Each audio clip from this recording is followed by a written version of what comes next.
자, 안녕하십니까. 하이퍼림입니다. 자, 이번 시간에는 고려대학교 학생부 종합 고른기회 전형 면접에 대해서 설명을 좀 드리도록 하겠습니다.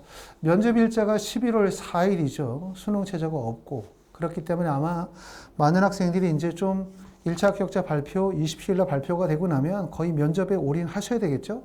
원서를 쓰신 분들이 물론 고려대학교 위에 상위대학의 원서를 쓴 학생들도 있겠지만 아마도 모든 학생들이 고른기회 전형으로 고려대학교의 원서를 썼다면 고려대학교는 최종적 합격 목표 지점이 될 가능성이 높아요. 그만큼 이제 꼭 반드시 붙어야 되겠다라고 생각하시기 때문에 1단계 합격자 발표 아마 신중하게 또 진지하게 기다리고 계실 거라고 생각하는데, 자, 고려대학교 학생부 종합 고른기회 전형은 올해 190명을 선발합니다. 고른기회 전형치고 선발 인원이 꽤나 많죠. 이 190명 정도가 되면 그냥 모집 인원이 좀 적은 대학의 일반 전형의 선발 인원만큼이 될 수도 있어요. 그만큼 190명이라는 인원은 꽤나 많은 인원이고, 지금 고른기회에 해당이 되어지는 대상자는 국가보험 대상자나 농어촌 대상자, 사회배려자, 자립지원 대상 아동이 그 대상자가 되고, 1단계에서는 3배수를 선발합니다. 서류평가 100% 이후에 면접이 약 30% 반영하기 때문에 1단계 합격 여부가 매우 중요할 것 같아요. 더군다나 고른기회 전형이 일반 전형과 좀 다른 점이라고 한다면 충원율이 높지 않다는 점. 다시 말하면 1단계를 합격을 한 다음에 반드시 최초 합격으로 이루어져야지 예비번호를 받아서 추가 합격을 기대하기는 좀 어려워요. 그만큼 1차 합격 발표, 그 다음에 두 번째는 최종 합격, 이 두 개의 관문이 다 어렵다고 볼 수가 있고, 일반 대학 같은 경우는 1단계의 배수가 좀 커서 1단계를 통과하고 나면 충원율이 100%, 200% 충원율이 나오면 최초 합격이 아니라 하더라도 추가 합격을 통해서 합격할 수 있는 여지들이 좀 있지만, 고른기회 전형의 단점이 충원율이 높지 않다는 점이에요. 그만큼 면접의 중요성이 크다, 이렇게 말씀을 드릴 수가 있고, 1단계 합격자 발표는 10월 27일입니다. 이번 주 금요일에 1단계 합격자가 발표가 나고요. 면접일은 11월 4일 토요일입니다. 자, 면접의 특성을 보면 재심은 관련 질문에 대한 답변을 토대로 분석력, 적용력, 종합적 사고력을 종합적으로 평가한다 라고 되어져 있고요. 필요시 학생부에 기재된 내용을 확인할 수도 있다 라고 게시가 되어져 있습니다. 자, 면접의 준비 시간, 그러니까 지문 숙지 시간은 약 12분 정도의 지문 숙지 시간을 두고요.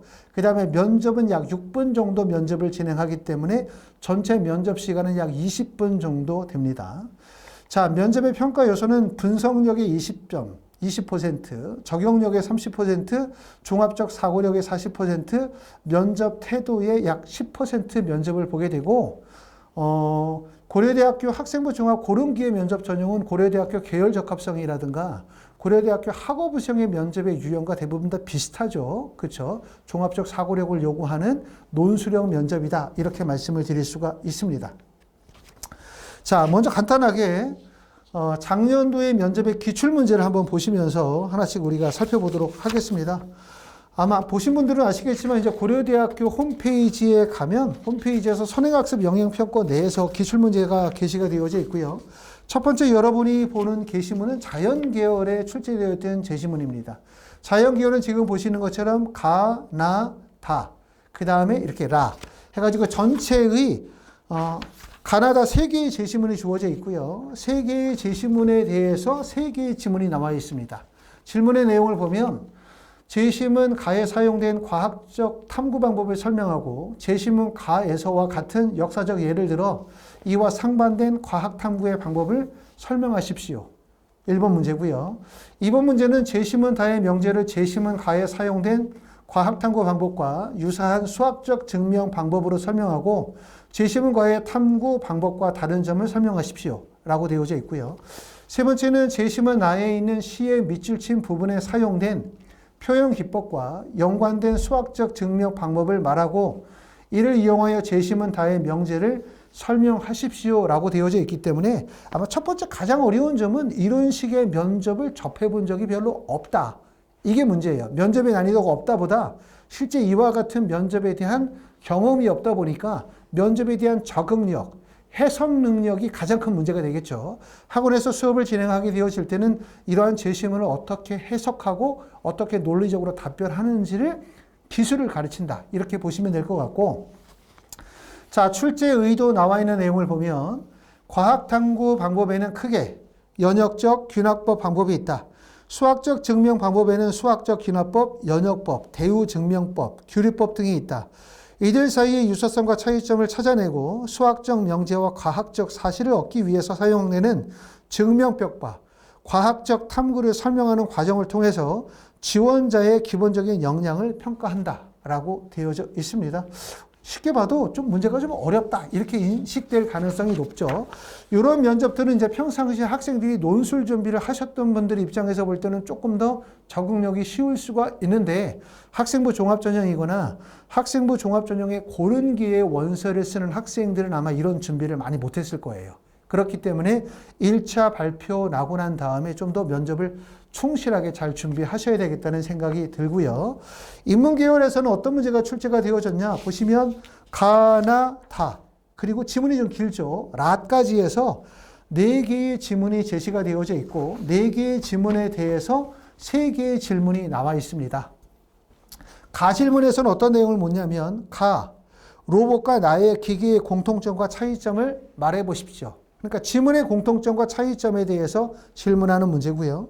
두 번째는 다의 관점에서 가의 로봇 과학자와 나의 일반 방적공의 행위를 각각 논평해 보십시오. 라고 하고 있고요.